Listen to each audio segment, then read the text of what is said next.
এই মুহূর্তে দর্শক বন্ধুগণ আপনারা দেখছেন সবুজবঙ্গ নিউজ। এআই দিয়ে অর্থাৎ বিজেপির নেতাদের একেবারে জঘন্য ছবি কিন্তু সোশ্যাল মিডিয়াতে দেখা যাচ্ছে। কে করলেন? তৃণমূলের দিকে অভিযোগ করছেন কে?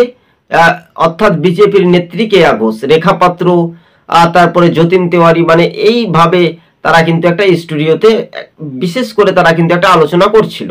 তবে স্বাভাবিকভাবে তৃণমূলের যে নোংরা রাজনীতি, মহিলাদেরকে অসম্মান করা হচ্ছে, তার প্রতিভা বা প্রতিবাদ করতে শুরু করে দিলেন বিজেপির কার্যকর্তা থেকে মণ্ডল নেতারা। অর্থাৎ বিজেপির নেত্রী কেয়া ঘোষ তিনি একেবারে রীতিমতো তিনি বলেন, তৃণমূল আগামী দিন যদি ক্ষমতায় আসে বাংলার মা বোনেদের নিরাপত্তা থাকবে কি থাকবে না, এটা একটা সুনির্দিষ্ট প্রমাণ। তাই আপনাদেরকে স্ক্রিনের সাহায্যে সবুজবঙ্গ নিউজ চ্যানেলটি দেখাতে চলেছে বা সেটাই নিয়ে দেখতে আপনারা পারছেন।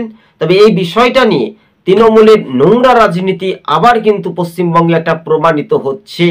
তবে এআই দিয়ে সমস্ত সবকিছু কাট মিক্স করে অনেকটাই কিছু করানো যায়।